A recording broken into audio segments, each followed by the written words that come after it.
안녕하세요, 신영철입니다. 요즘 이렇게 자주 영상으로 인사를 드리죠? 그만큼 요새 시간이 조금 여유가 있는 것 같아요. 여유가 있을 때 제가 할 수 있는 뭐 여러 가지 일을 해야 되는데 그 중에 하나가 이제 학생분들하고 적극적으로 이제 그런 제 생각을 나누는 시간을 가졌으면 하겠다, 갖고 싶다라는 생각을 제가 계속 해왔거든요. 해왔는데 이제 시간적 여유가 잘 안 나다 보니까 조금 소홀히 했었는데 지금은 좀 여유가 있습니다. 여유가 있어서 이제 여러분들한테 이렇게 계속 영상으로 인사를 좀 드리고 뭐 비단 이게 내용이 없다고 하더라도 이 지속적으로 지금 얼굴을 보고 이렇게 목소리를 들으면 또 이제 약간 이게 기다려지더라고요. 좀 그런 게 좀 있어요. 그래서 이제 이렇게 시간 있을 때 여러분들한테 이렇게 말씀을 좀 드리고 소통을 하고자 합니다. 오늘은 뭐 다른 건 아니고 제 최근 근황에 대해서 이야기를 좀 할까 해요. 저는 지금 현재는 저기 사무실 일을 하고 있습니다. 사무실 일을 하고 있고 지금 부가세 신고 기간이에요. 오늘이 2025년 7월 22일 화요일이다 보니까 아직까지 25일이 금요일이 25일까지가 신고 기한이잖아요. 아직까지 신고 기한 조금 남아 있는데 대부분 거래처는 다 했고 이제 한 아직 자료가 오지 않는 거래처 한 네 군데, 한 네다섯 군데 정도가 남아 있는 상태입니다.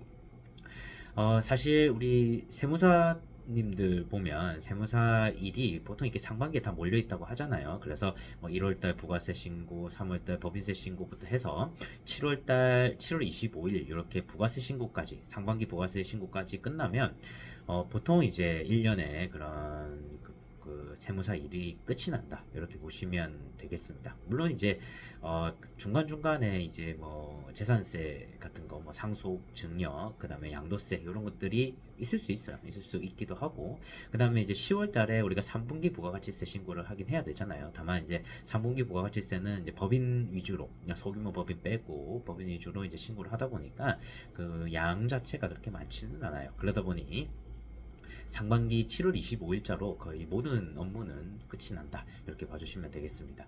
어, 제가 이제 세무사 일을 시작을 하고, 그 다음 나아가서 이제 강사 일을 시작하면서, 이 그 삶의 밸런스가 있는 줄 알았어요. 이게 이제 그 세무사 일은 상반기에 싹 몰려있고, 강사 일은 하반기에 몰려있겠지. 이렇게 생각을 했는데, 강사 일이 그러진 않더라고. 제가 이제 세무사 2차 위주로 하다 보니까, 세무사 2차 보통 시작이 이제 유예 1순환부터 시작을 하잖아요. 유예 1순환이 보통 12월 달이에요. 12월 달부터 하다 보니까 그것도 또 이제 상반기에 몰려 있어.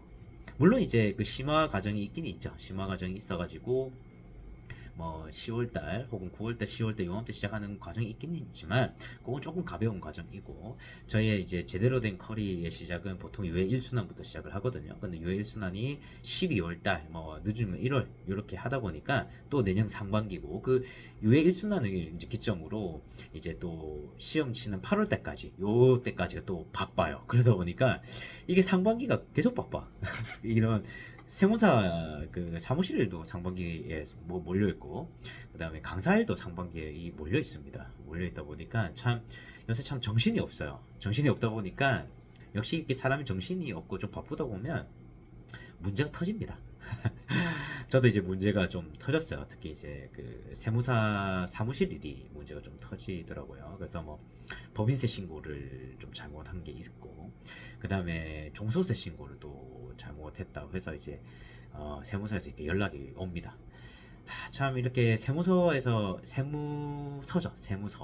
연락이 오면 정말 참 좀 답답하기도 하고 좀 가슴이 내려앉기도 하고 좀 그렇습니다. 그럼 어떡합니까? 이미 뭐 잘못은 저질러졌고 제가 나름 해결할 수 있는 선에서 해결을 해야 되겠죠. 여러분들은 이제 실무 이야기를 들을 때가 잘 없을 거예요.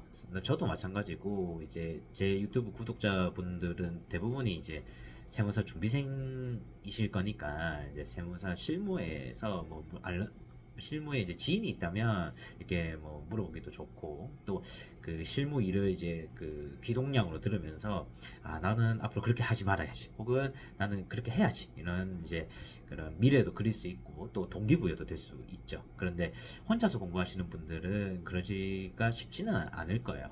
저도 마찬가지로 공부할 때 혼자 공부하다 보니까 뭐 물론 이제 그 스터디를 하면서 이제 세무사 준비생들끼리의 그런 소통 커뮤니케이션 좀 됐지만 실제 실무에서 그 하고 계신 분, 실무에서 세무사 일을 하고 계신 분들의 실질적인 그 생생한 이야기를 듣기는 조금 힘들었거든요. 그런 사람이 주변에 없다 보니까 아마 여러분들도 마찬가지라고 생각이 듭니다.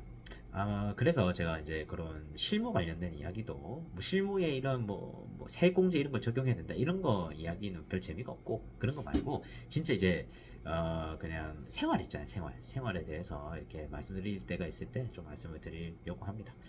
어, 최근에 이제 제가 법인세 신고랑 종소세 신고를 좀 잘못했어요. 제가 보니까 제가 잘못을 했더라고요.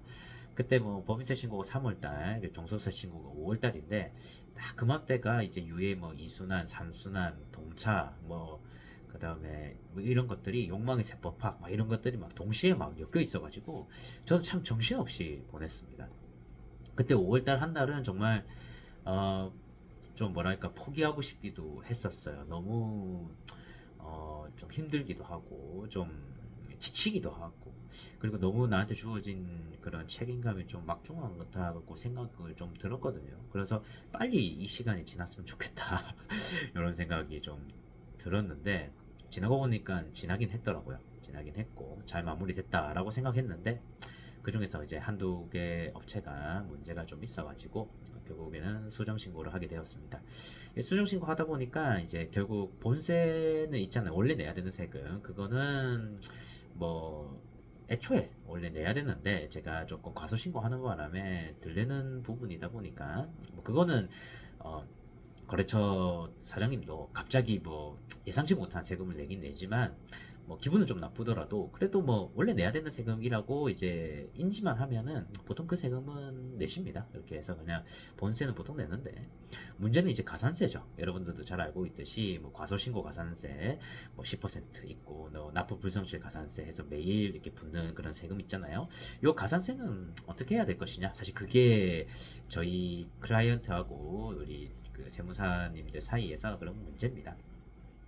제가 이제껏까지는 이제 가산세 문제가 그렇게 없었거든요. 이게 뭐 거래처가 많지 않았고, 그리고 규모 자체도 거래처 규모도 그렇게 크지 않다 보니까, 가산세에서, 가산세 문제가 터진 경우는 잘 없었어요. 잘 없었고, 어떻게든 막았었는데, 이번에는 명확하게 가산세가 나오고, 그 다음에 제가 잘못을 했더라고요. 실제로 제가 거의 100% 잘못을 한 겁니다. 네, 거의 100% 잘못을 했기 때문에 뭐 이런 경우에서는 제가 봤을 때는 가산세를 제가 부담하는 것이 맞다 이런 판단을 했어요. 물론 이제 가산세 금액이 그렇게 크지 않았기 때문에 뭐 제가 부담해야 할 금액이 한 100만 원 정도 뭐 한 100만 원 좀 안짝입니다. 100만 원 안짝의 그런 가산세 문제가 발생을 했는데 일단 뭐 제가 핸들링 할 정도이다 보니까 이제 뭐 그런 생각도 좀 들고 어쨌든 제가 잘못한 게 맞거든요. 명확하게 잘못했기 때문에 그래서 제가 가산세는 부담을 한다고 그렇게 말씀을 드렸습니다.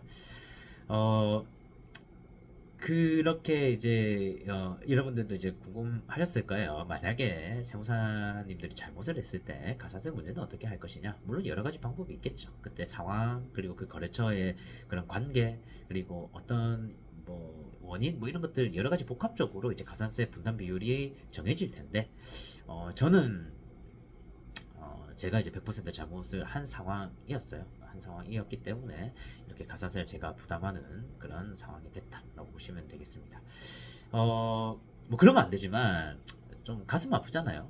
뭐 내가 잘못했다는 내가 그래도 공부를 이게 학생들 분도 가르치고 세법학이라는 이제 어려운 공부를 이제 강사로서 많은 공부를 했지만 그래도 이렇게 실수를 하고 뭔가 잘못하고 하는 거에 대한 내 스스로에 대한 자괴감이 조금 들기도 하고 경제적 측면에서도 내가 내지 않아야 될 돈이잖아 사실 제대로 신고만 했다면 내지 않아야 될 돈을 내야 된다는 그런 좀 안타까움도 좀 있고 좀 그렇습니다. 그런 부분이 좀 있는데 지나고 보니까 사람은 실수를 안 할 수 있느냐 뭐 그러진 않은 것 같아요. 뭐 여러분들도 비단 그러겠죠.